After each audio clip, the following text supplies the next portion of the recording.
राजा परीक्षित को पता चला कि हमें 7 दिन में मरना है, केवल 7 दिन बचे हैं, उन्हें चिंता हो गई, चिंतित हो गए परीक्षित जी। चिंता किस बात की कि इतने कम वक्त में मेरा उद्धार कैसे होगा, मेरा कल्याण कैसे होगा। हम जितने भी मनुष्य हैं, प्राणी हैं, हम में से बहुत कम लोग हैं जो अपने मोक्ष की, अपने उद्धार की चिंता करते हों। जिंदगी की चिंताएं तो सबको हैं, कमाने की, खाने की, लेकिन भव सागर से पार जाने की चिंता है। भाई यात्रा तो तब भी जारी रहती है जब शरीर से प्राण निकल जाते हैं।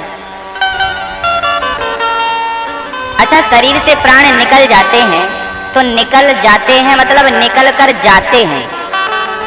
क्या बोलते हैं लोग? प्राण निकल जाते हैं, प्राण निकल गए, तो निकल कर गए। गए कहाँ गए भाई? कहीं तो गए, तो जहां जाएंगे वहां के लिए कुछ व्यवस्था है कि नहीं? यहाँ के लिए तो पूरी थी। यहाँ तो हमारा घर था, खेती बाड़ी थी, बिजनेस व्यापार था, चल गया। लेकिन अब अकेली आत्मा गई है, वो क्या करेगी, कहाँ जाएगी, कहाँ भटकेगी?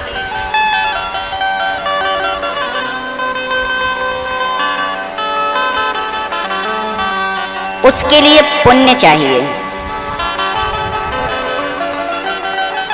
आपके पास 100 रुपए हैं तो क्या आपको 5 स्टार होटल में एंट्री मिलेगी? जाएंगे? वॉचमैन अंदर नहीं जाने दे, चलो बाहर।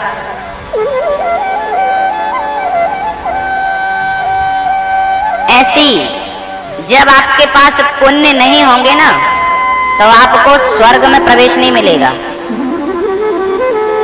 नरक की ओर जाना पड़ेगा। चलो नरक जाओ।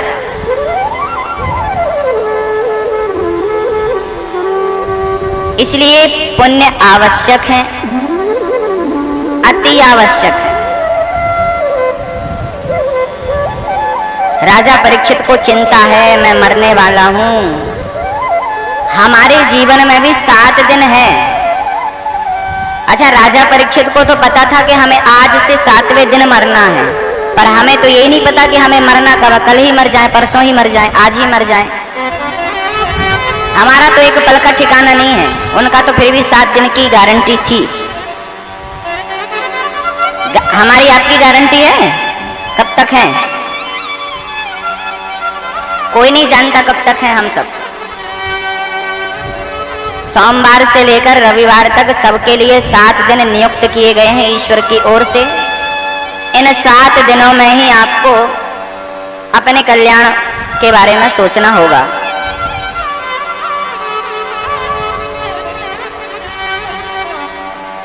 क्या करें कि कल्याण हो जाए, हमारा स्वर्ग की प्राप्ति हो, वैकुंठ की प्राप्ति हो, गोलोक धाम की प्राप्ति हो? क्या करें? बोले इस युग में, कलयुग में, इस शरीर से, ये संसार क्या है? ये संसार है सागर, और इस सागर में ये शरीर क्या है? नौका। नौका भी है और सागर भी है, पर नाव अकेली नहीं चलती, चलाने वाला कोई गुरु होता है।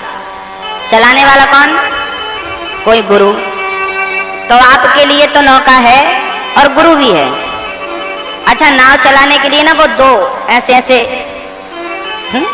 क्या बोलते हैं उनको? चाबुक। ऐसे चलती है। वो 2 होते हैं, एक इस हाथ में एक के साथ में। नाविक ऐसे चलाता रहता है, आगे बढ़ती है, वो रोक भी लेता है, पीछे भी कर लेता है। वो दो होते हैं ना, वो क्या है? वो है रा और माँ। राम, राम नाम से ही ये नौका मंजिल तक पहुंचेगी। अकेली नाव, कोई चलाने वाला ना हो तो आगे नहीं बढ़ेगी, वो गलत दिशा में चली जाएगी, कहीं और चली जाएगी। यदि राम नाम का सहारा हमने लिया, कृष्ण नाम का सहारा हमने ले लिया, राधे नाम का आश्रय हमने ले लिया, तो निश्चित हमारी नौका भवसागर से पार हो जाएगी। जीवन बीतता रहे, बीतता रहे।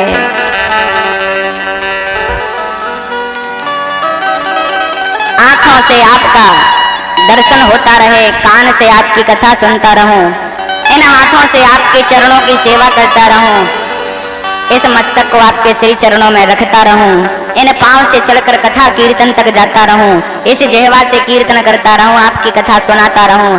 बस हो गई भक्ति, हो गया भजन। हमारी जितनी इंद्रियां हैं 10, जिसमें कि 5 का बहुत महत्व है। इन 5 इंद्रियों को भगवान की सेवा में समर्पित कर दो। आंख देखने के लिए है, पर किसे देखें? आंख का काम है देखना, पर किसे देखें और किसे ना देखें, ये आपकी बुद्धि और विवेक का काम है। तो अब यदि आपके बुद्धि में भक्ति प्रवेश कर गई, आपके मन में भक्ति प्रवेश कर गई, तो फिर आप जमाने को नहीं देखेंगे, फिर आप भगवान को देखेंगे। कहाँ जा छिपे हो प्यारे कन्हैया, खोजेंगे, आओ। फिर जमाना अच्छा नहीं लगेगा ना। हाँ, जगत के रंग क्या देखूं, तेरा दीदार काफी है। करूं मैं प्यार किस किस से, तेरा एक प्यार काफी है। तो अब हम किस किस से प्रेम करें और कहां कहां अपनी आंखें लगाएं, किस किस को देखें? देखने का तो बहुत है, देखने की कमी है क्या? देखने के लिए बहुत है, पर सच बताएं, देखने के लिए बहुत कुछ है, पर देखने में शांति नहीं है। आंखों को मूंद लो, बंद कर लो, फिर देखो शांति। देखने को बहुत कुछ है, फिर भी देखने में शांति नहीं। आंखों को मूंद लो, बंद कर लो और परमात्मा को देखने की कोशिश करो, अपार शांति का अनुभव मिलेगा। सुनने को बहुत कुछ है, लेकिन बहुत कुछ सुनने में थोड़ी आनंद है जब तक कथा न सुनी जाए। खाने को बहुत कुछ है, पर जब तक प्रसाद नहीं पाया जगन्नाथ भगवान का, ठाकुर जी का प्रसाद, तब तक बहुत कुछ खाया तो क्या खाया? हाँ, जगन्नाथ भगवान का प्रसाद खाया कभी आपने कि नहीं? जगन्नाथ के हाथ को जगत बसारे हाथ, कहते हैं जीवन में एक बार जगन्नाथ भगवान का भात जरूर खाना चाहिए। वहां का भात, वहां की दाल, वहां की साग। अभी 9 जनवरी से 15 जनवरी तक जगन्नाथपुरी में कथा है, आप सभी चलिएगा, स्वागत है। जिनको चलना है चल सकते हैं, आप अपने रिश्तेदारों को भी ले जाना चाहें ले जा सकते हैं। श्वास को जीतना चाहिए प्राणायाम करते हुए। जितासनो, जित श्वासो, आसन को जीतो, श्वास को जीतो, संग को जीतो और अंत में अपनी इंद्रियों को जीतो। इंद्रियों को जीतना बहुत आवश्यक है। इंद्रियां हमें भटकाती हैं, गलत मार्ग पर ले जाती हैं, बड़ी प्रबल माया है। श्री सुखदेव जी महाराज कहते हैं, राजन, भगवान ने ये संसार बनाया है, सृष्टि बनाई है, ताकि आप अपने पापों का प्रायश्चित कर सकें और एक नया अच्छा कर्म करते हुए ईश्वर तक पहुंच सकें।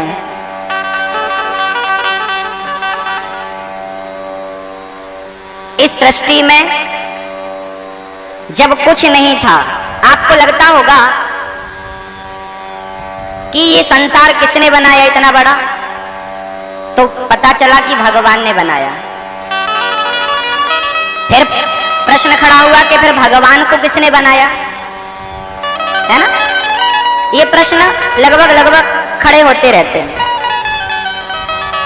आज हम इसका समाधान आपके समक्ष रखने की कोशिश करेंगे। ये संसार कितना बड़ा, पृथ्वी कितनी बड़ी है पता है ना? अच्छा, पृथ्वी जितनी बड़ी है ना, इससे कई गुना बड़ा सूर्य है। उस सूर्य में ऐसी ना जाने कितनी पृथ्वियां समा जाएंगी। तो लगा कि सबसे बड़ा सूर्य है ना? सूर्य से भी बड़े बड़े ग्रह पड़े हैं, जिन ग्रहों में करोड़ों सूर्य समा जाएंगे। इतने बड़े बड़े, ऐसे बड़े बड़े ग्रहों को मिला करके ये जो ब्रह्मांड है ना, ऐसे इस ब्रह्मांड में जो आकाश गंगाएं हैं, एक एक आकाश गंगाओं में ऐसे कई सूर्य घूम रहे हैं। कई सूर्य घूम रहे हैं, भटक रहे हैं। कई चंद्रमा, कई सूर्य, कई बुध, कई शुक्र, शनि, कितने ग्रह घूम रहे हैं। और बहुत बड़े बड़े विशाल। अब बताइए, जिस भगवान ने इतना बड़ा ब्रह्मांड रचा, इतना बड़ा ब्रह्मांड बनाया, उस भगवान को कौन बनाएगा? अब प्रश्न ये खड़ा हुआ कि बिना बनाए तो बन नहीं सकता ना। तो समाधान दिया। एक बात बताओ, आपके शरीर से आपके बाल निकलते हैं, ये बाल आपको कुछ करना पड़ता है क्या इनको निकालने के लिए, कि अपने आप निकलते हैं? नाखून अपने आप निकलते हैं, कुछ करना पड़ता है? पकड़ के खींचो तब निकलेंगे। जैसे हमारे शरीर से हमारे बाल और हमारे नाखून अपने आप निकलते हैं, बिना प्रयास के निकलते हैं, ऐसे ही जैसे हमारे शरीर से बाल और नख अपने आप निकलते हैं, ऐसे भगवान के शरीर से ये ब्रह्मांड, ये सृष्टियां अपने आप प्रकट होती हैं, निकलती रहती हैं। वो परमात्मा, वो पूर्ण ब्रह्म, वो परमात्मा, उसको आप जानने की कोशिश करेंगे ना तो जान नहीं पाएंगे।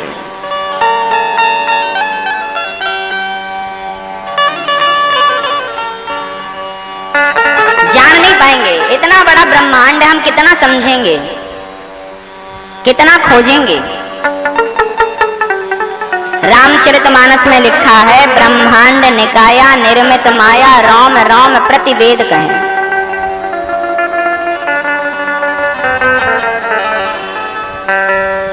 भगवान के एक एक रोम पर ब्रह्मांड समाये हैं, एक एक रोम पर अनेक ब्रह्मांड।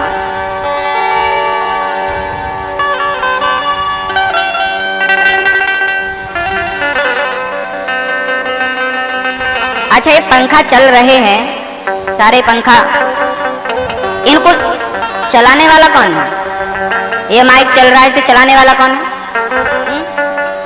बिजली, पावर। बिजली ना हो तो ये चलेगा? ये चलेगा? नहीं चलेगा।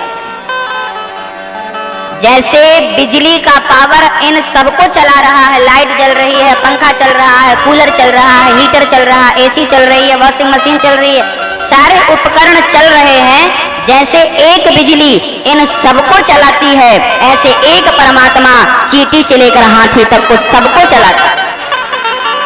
वही एक सबको चला रहा है। उसी के पावर से आप और हम चल रहे हैं, चल रहे हैं। उसकी जो रचना है वो समझ में नहीं आ पाती सबके। हमारी बुद्धि सीमित है, भगवान असीमित है। हम उसे कैसे समझ पाएंगे जिसने इतना बड़ा ब्रह्मांड बनाया? उसके मकसद को कैसे जान पाएंगे? हम तो सीमित बुद्धि वाले हैं, हम बिंदु हैं, वो सिंधु है। श्री सुखदेव जी कहते हैं, भगवान नारायण ने ब्रह्मा जी को प्रकट किया। ब्रह्मा ने तप किया, 4 पुत्रों को जन्म दिया। एक सज्जन ने हमसे कहा कि ब्रह्मा तो पुरुष थे, तो पुरुष बच्चों को कैसे जन्म दे सकता? ब्रह्मा ने 4 बच्चों को जन्म दिया। अब बताइए, ब्रह्मा तो पुरुष है भाई, फिर पुरुष बच्चों को कैसे जन्म दे सकता है? बच्चों को गर्भ में रखने के लिए तो स्त्री चाहिए, 9 महीने तक रखती है, तो डायरेक्ट ब्रह्मा जी कैसे बच्चे पैदा कर सकते हैं? तो देखिए इसका समाधान, ब्रह्मा जगत पिता है।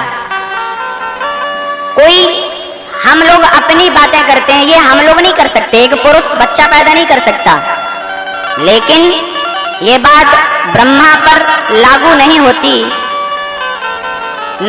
लागू, क्योंकि वो सर्व सामर्थ्यवान है, उनके पास सारी सामर्थ्यता है, वो सब कुछ कर सकते हैं।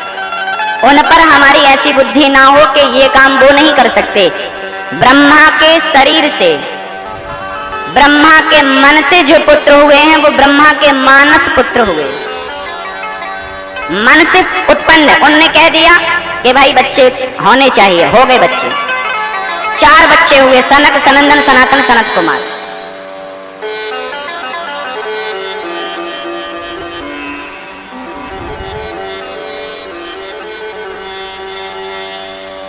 ब्रह्मा जी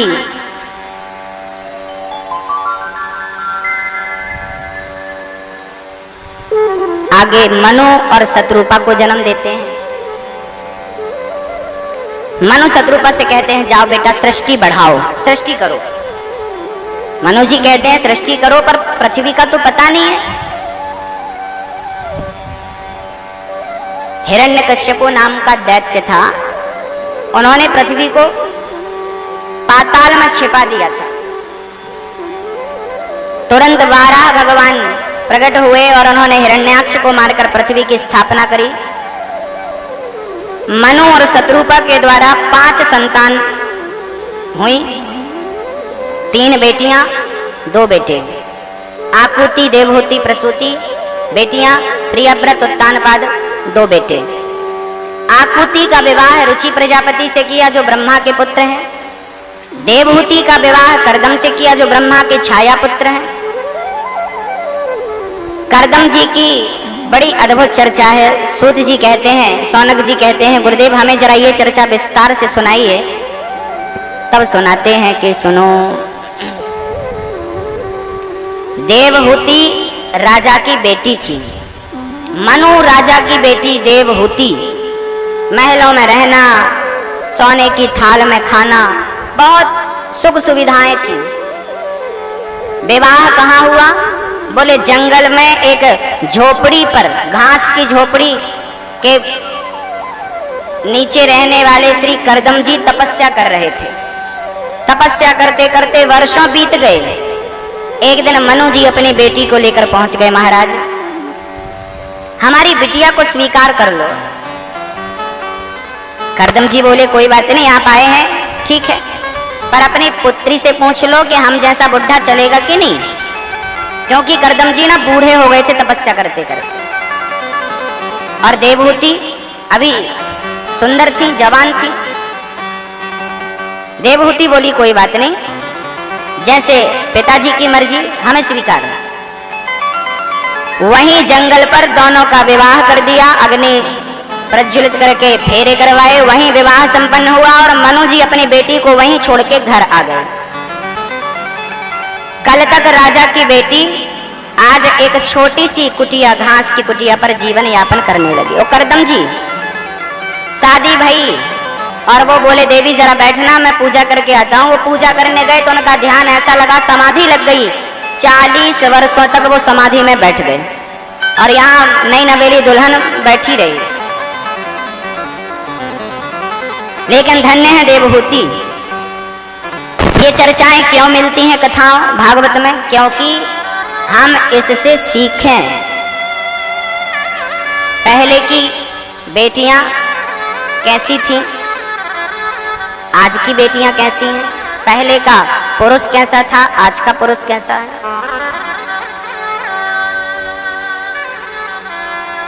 40 वर्षों के बाद जब करदम जी की समाधि खुली तो उन्होंने देखा कि एक बूढ़ी सी स्त्री खड़ी है। अरे देवी, जंगल में अकेली रास्ता भटक गई हो क्या? कौन हो? महाराज, मैं आपकी पत्नी हूँ। मेरी पत्नी? याद करो 40 वर्ष पहले मेरे पिता ने आपके हाथ में मेरा हाथ दिया था। हाँ हाँ हाँ हाँ, याद आ रहा। ओहो, पर तुमने तो बड़ा त्याग किया, शरीर तो बड़ा दुबला पतला हो गया। अब क्या करें? मैं तुम्हारी तपस्या से प्रसन्न हूं देवी, वरदान मांगो, क्या चाहिए? देवहूति ने हाथ जोड़कर कहा, आप जैसे पुरुष से क्या चाहती हूँ, बस मुझे एक पुत्र की इच्छा है, पुत्र की कामना। ठीक है। करदम जी ने अपने तपस्या के प्रभाव से देवहूति को एक सरोवर में स्नान कराया। जैसे ही वो सरोवर में डुबकी लगाई और डुबकी लगाकर निकली तो सुंदर 16 साल की युवती के रूप में बाहर आई। अब वो 16 साल की और बाबा जी 80 साल के। करदम जी बोले, चिंता ना करो। करदम जी ने भी डुबकी लगाई उससे सरोवर में, और ज्यों लगाई तो वो भी एकदम जवान सुंदर युवक के रूप में बाहर आए। करदम जी ने एक विमान की रचना करी, कामक विमान। एक विमान, ये रावण का विमान तो सुना होगा, पुष्पक विमान, उसके पहले की बात है ये। सबसे पहले कामक विमान, वो ऐसा विमान था करदम जी ने अपनी तपस्या के प्रभाव से बनाया। ना डीजल लगे ना पेट्रोल, जहां कह दें मन से वहां चला जाए। और इतना बड़ा वो विमान था कि उस विमान में ना जाने कितने सरोवर थे, कितने पार्क थे, कितने कमरे थे, कैसी आलीशान सुविधाएं थी। उस विमान पर करदम जी ने पत्नी के साथ रमण किया। 9 बेटियों का जन्म हुआ। करदम जी की 9 बेटियां हुई। अनुसुईया, अरुंधति, कला, ये श्रद्धा, हविर्भु, गति, क्रिया, ये ब्रह्मा जी करदम जी की 9 बेटियां हुई।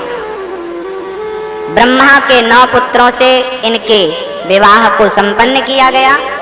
करदम जी हाथ जोड़ते हैं, देवी मेरा काम पूरा हुआ, अब मुझे आज्ञा दो, मैं भजन करने जाऊं। पत्नी ने हाथ जोड़ा, स्वामी जी थोड़ा सा हमें समय दें तो हम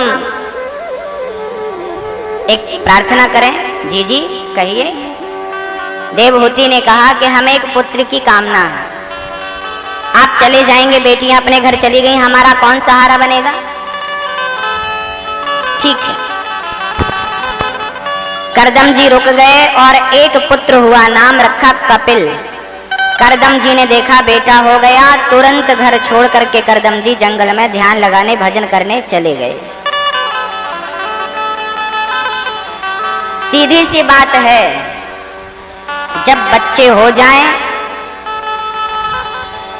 तो माँ बाप को भोगों से मन को हटाकर भजन में मन को लगा देना चाहिए। सोचा विचारी मत लाया करिए, मन को परेशान मत करो। मन बहुत भटकता है, कोई बात नहीं, भटकने दो। पर भटकते भटकते भटकाते भटकाते इसे भगवान के श्री चरणों तक ले जाने का प्रयास हमें और आपको करना चाहिए। मन की गति है अटपटी, झटपट लखे न कोय, और मन की जब खटपट मिटे तो झटपट दर्शन होए। मन के हारे हार है, मन के जीते जीत, मन ही मिलावत राम से, मन ही करत फजीत।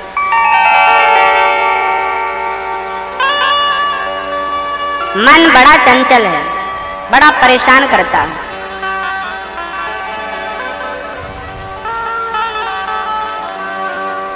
है ना। आपका शरीर तो 100 रुपए 200 रुपए की साड़ी में भी ढक जाता है, पर कम से कम 1000 रुपए की साड़ी हो, ये कौन कहता है? मन कहता है। सोने का इतना सा पैंडल पहनोगी तो भी सुहागन कहलाओगी, पर इतना बड़ा होना चाहिए, कौन कहता है?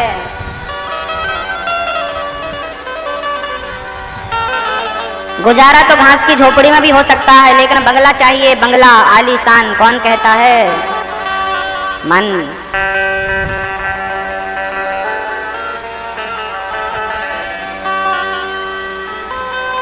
सारे लोग परेशान हैं मन के चक्कर में। आप अपने मन से पूछ कर बताओ, आपका मन अभी क्या चाहता है? क्या चाहता? क्या चाहता?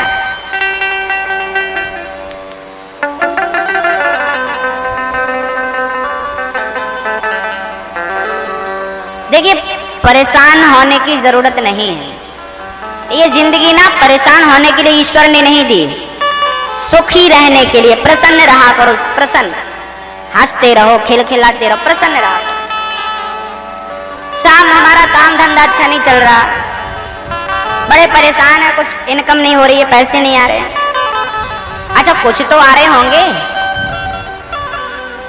उतनी से काम चला लो, सुखी रहोगे आप।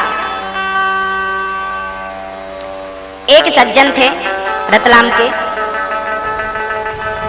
उन्होंने मन बनाया कि काश हमारे पास पैसे होते तो हम एक साइकिल खरीदते। मतलब वो इतने गरीब थे कि उनके पास साइकिल खरीदने को भी पैसा नहीं था, पैदल काम करते थे वो।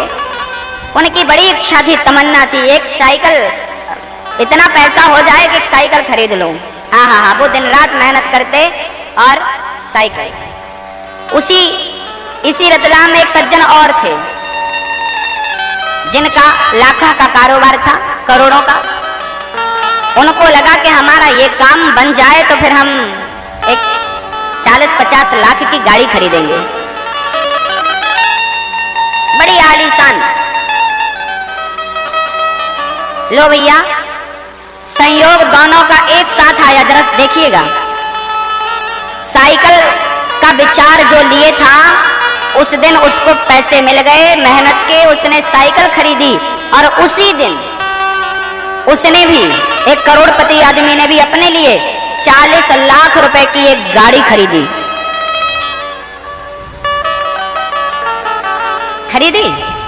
दोनों घर ले आए। एक साइकिल पर स्वास्तिक बना करके चावल छिड़क रहा है, एक गाड़ी पर स्वास्तिक बना करके चावल छोड़ रहा है। एक साइकिल की सीट पर बैठा और एक अपनी गाड़ी की सीट पर बैठा। अब आपसे हम पूछ रहे हैं कि इन दोनों में ज्यादा सुख किसे मिल रहा है? किसको? साइकिल वाले को कि फोर व्हीलर वाले को? सही। किस आधार पर कह रहे हैं आप लोग कि साइकिल वाले को ज्यादा सुख मिल रहा है? क्या प्रूफ है आपके पास? आपका उत्तर गलत है। आप कहेंगे कि साइकिल वाले को ज्यादा सुख मिल रहा है, ये भी गलत है। आप कहेंगे कि 40 लाख की गाड़ी वाले को ज्यादा सुख मिल रहा है, ये भी गलत है। सही बता दूं? क्योंकि आप तो केवल, आपकी बुद्धि तो यहीं तक पहुंचेगी ना। इससे आगे भी एक ऑप्शन है। वो ऑप्शन ये है कि जितना सुख साइकिल वाले को साइकिल पर बैठकर मिला, उतना ही, ना कम ना ज्यादा, उतना ही सुख उस गाड़ी वाले को भी गाड़ी पर बैठकर मिला। क्योंकि दोनों की उत्सुकता तो उतनी थी ना, बराबर थी। एक साइकिल में सुखी है, बहुत सुखी है, बहुत। एक गाड़ी में वो अपने लेवल से जितना सुखी है, ये अपने लेवल से उतना सुखी है, ज्यादा कम नहीं है। अब बताइए कि सुख गाड़ी में था कि साइकिल में था? ना गाड़ी में था ना साइकिल में था, सुख तो संतोष में था। हमें साइकिल पर यदि संतोष है तो हम 40 लाख की गाड़ी के सामने भी ज्यादा सुखी हैं, क्योंकि हमें साइकिल पर संतोष है। और संतोष नहीं है तो आपके पास करोड़ों की हो, फिर भी आप परेशान हैं। महाराज जी हमारा काम अच्छा नहीं चल रहा, कुछ तो चल रहा होगा, उतने से गुजारा कर लीजिए, उस हाल में भी सुखी रहिए, क्योंकि हानि लाभ से सुख का कोई लेना देना नहीं है। याद रखिएगा, हानि और लाभ से आपके सुख का और दुख का कोई लेना देना नहीं। हानि लाभ अलग है, सुख दुख अलग है। पर हमें क्या लगता है, नुकसान हो गया मतलब हम दुखी हो गए। महाराज बड़े परेशान हो गए, वो नुकसान हो गया, फायदा हो गया। आहा, हम लोग परिभाषाएं ही नहीं जानते सुख की। परिभाषा सुख क्या है, रियल में सुख कहते किसे?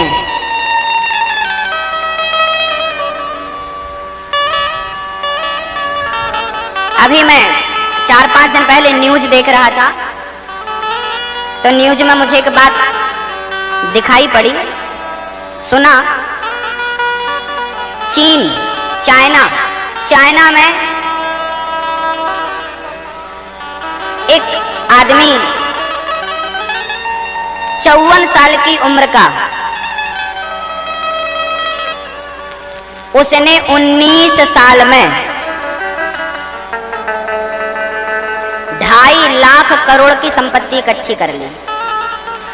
मात्र 19 साल में 2.5 लाख करोड़ की संपत्ति उसने हासिल कर ली, और वो पूरे विश्व का 3रे नंबर का सबसे अमीर आदमी।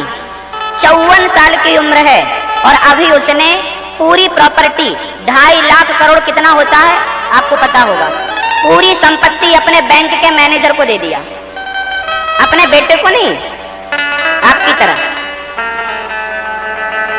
किसी ने, मीडिया ने प्रश्न किया, अभी 5 दिन पुरानी घटना है, सालों पुरानी नहीं। उसने, मीडिया ने पूछा क्या किया आपने? लोग तो और हाय हाय करते हैं और बड़ा करते हैं। बोले ना, मन जितने में प्रसन्न हो बस वही संपत्ति आपकी है। मेरे सामने 56 भोग रखा है, इतना सारा थाल में, लड्डू, गुजिया, रसमलाई, इमरती, रसगुल्ला, ना जाने क्या क्या रखा, तो बहुत कुछ है। पर इतने सब में मेरा कितना है? जितना मैंने खा लिया वो मेरा है ना, जितना मैंने खा लिया वो मेरा नहीं है, जितना मैंने पचा लिया वो मेरा। रखा तो बहुत है, पचा नहीं, खा तो लिया, तबीयत बिगड़ गई। जितना पच जाए उतना आपका है। उस व्यक्ति ने पूरी संपत्ति, अपनी पूरी कंपनी अपने मैनेजर को दे दी। ले, क्यों भाई? उसको क्यों दे दी, अपने बच्चों को क्यों नहीं दी? ना, मेरे बच्चे इसको संभाल नहीं पाएंगे। उसने अपने बच्चों को देख लिया ना कि ये नहीं संभाल पाएंगे, तो जब मेरे बच्चे संभाल नहीं पाएंगे, उसका मिसयूज करेंगे, दुरुपयोग करेंगे, तो इसमें लाखों लोग काम करते हैं, लाखों लोगों का पेट चलता है इस कंपनी से, और मेरा बेटा बैठेगा तो इसको उजाड़ देगा, लाखों चूल्हे बुझ जाएंगे, और ये मेरा जो मैनेजर है ये काबिल है, इसको दें ताकि लाखों चूल्हे जलते रहें, सदा जलते रहें। ये विचारधारा हमारे भारत में उत्पन्न है या होगी? नहीं होती। हमारा बेटा भले नालायक है पर बाप उसी को कमा कमा के देता। ले ले, हम तो भागवत भी नहीं सुनेंगे, कथा भी नहीं सुनेंगे, दान भी नहीं करेंगे, बेटा भले लात मारेगा मुंह में पर बेटा की जेब भरेंगे। ये हमारे भारत की हालत है। यहाँ लोग किस लिए कमाते हैं? अपने बच्चों के लिए। बच्चों के लिए कमा रहे हो, क्यों? बच्चे खुद कमा भी नहीं सकते क्या? बताइए। 2 रोटी तो चाहिए ना, ज्यादा चाहिए, बताइए कितना चाहिए?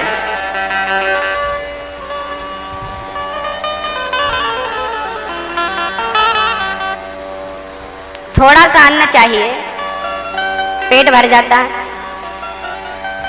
माँ बाप बच्चों के लिए कमाते हैं, बच्चों के लिए। अरे बच्चों की चिंता मत किया करो, बच्चों में काबिलियत होगी ना तो कमा लेंगे, कमा लेंगे। आप क्या कमा कर दोगे उन्हें? इसलिए अपनी चिंता, आत्म कल्याण की चिंता, धन पाओ तो धर्म में लगाओ, अच्छे कार्यों में लगाओ।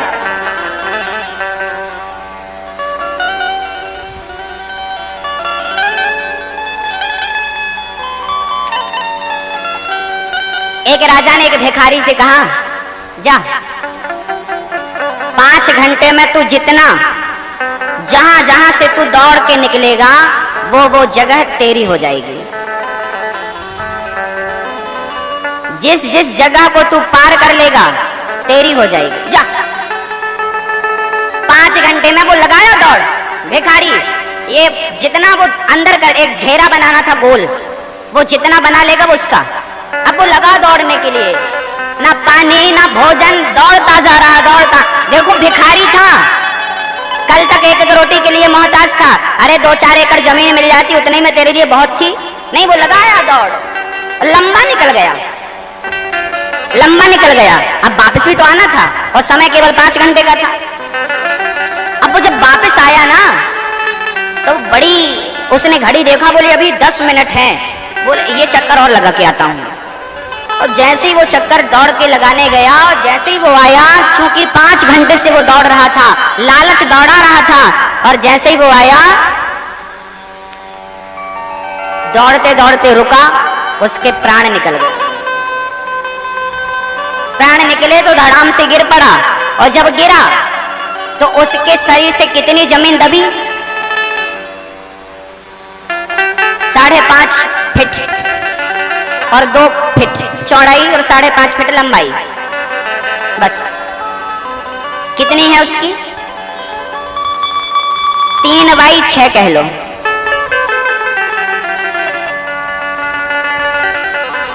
तीन फीट चौड़ी, 6 फीट लंबी। गिर गया। जितने में आप लेटते हो बैठते हो बस वही है आपका, बाकी तमाम दौड़ लो, दौड़ते रहो, क्या होना। सिकंदर जब मरने लगा ना तो उसके पहले बोला था, मेरे दोनों हाथ बाहर रखना अर्थी के। एक पिता ने मरते समय अपने बेटे से कहा, बेटा मेरी एक इच्छा पूरी करेगा? हाँ हाँ पिताजी बोलो। बोले जब मैं मर जाऊं ना तो मेरे दोनों पांव में फटे वाले मोजे पहना देना। वो फटे मोजे ये रखे हैं, वो तुझे खरीदना नहीं पड़ेगा, मैंने ला के रख दिए हैं। ये मेरे बचपन के फटे मोजे हैं, फट गए हैं, वो मोजे पहना देना। ठीक है। कुछ बरसों बाद पिताजी मर गए। बेटे को याद आया कि मेरे पिता की अंतिम इच्छा थी। पंडित जी को पूछा, गांव वालों को पूछा, अपने घर के वरिष्ठ लोगों से कहा, सुनो हमारे पिताजी की इच्छा थी कि वो मरने के बाद कह रहे थे कि उनके पांव में मोजा पहना करके ले जाया जाए शमशान तक। पंडित जी बोले, देखो भाई, हिंदू धर्म के अनुसार तो जब आदमी जाता है तो केवल कफन होता है और दूसरा कपड़ा और फटे कपड़े तो पहनाने की इजाजत नहीं होती। नहीं नहीं, वो तो हमारे पिता की अंतिम इच्छा करनी पड़ेगा। नहीं नहीं हो सकता। गांव के लोग आए, सबने ना ना ना ये खिलाफ है, ये नहीं हो सकता, नहीं हो सकता, नहीं हो सकता। तभी पीछे से एक बूढ़ा आदमी एक चिट्ठी लेकर आया। बेटा यहाँ, ये तेरा बाप मरने के पहले चिट्ठी मुझे देकर गया था। बोले जब मैं मर जाऊं तो मेरे बेटे को दे देना, पढ़ लेगा। बेटे ने चिट्ठी पढ़ी। चिट्ठी पर लिखा था, बेटा देख रहा है ना, जब मैं मरा तो फटा मोजा भी मेरे साथ नहीं जाने दिया जा रहा है। तो भी हाय हाय कर रहा है, सोच तू क्या लेके जाएगा।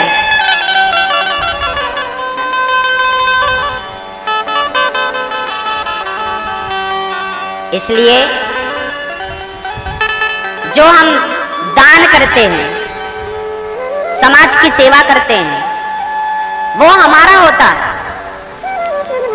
वो हमारा होता, वो हमारा चला जा। जैसे हमने रतलाम में बैंक में अपने 5000 रुपए डाल दिए, अब अमेरिका में भी हम वो निकाल सकते है ना।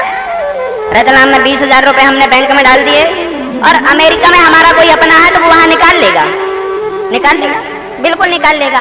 ऐसे ही जब यहाँ आप दान करते हैं, जितना देते हैं बस उतना आप वहां पाएंगे जहां जाएंगे मरने के बाद। यहाँ डालो वहां निकालो, यहाँ दिया नहीं, यहाँ सेव किया नहीं, वहां क्या मिलेगा?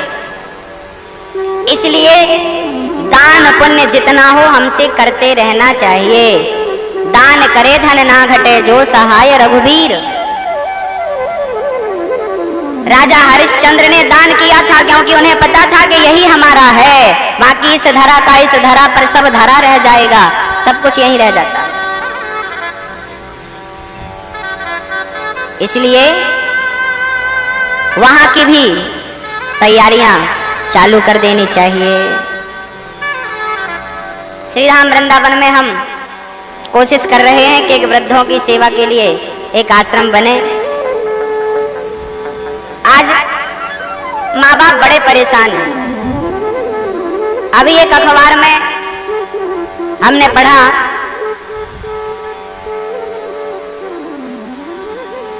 98% वृद्ध लोग, बूढ़े लोग अपनी बहुओं से नहीं अपने बेटों से परेशान हैं।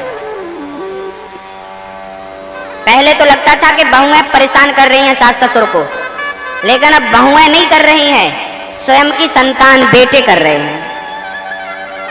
अरे बेटा माँ बाप की सेवा करना चाहे तो कौन बहू रोक सकती है, कौन रोक सकता है? और जब खुद ना लायक है तो फिर बहू भी क्यों करेगी, है ना? वो कहावत सुना ना, अपनी सिक्का खोटा है, दूसरों को क्या कहें।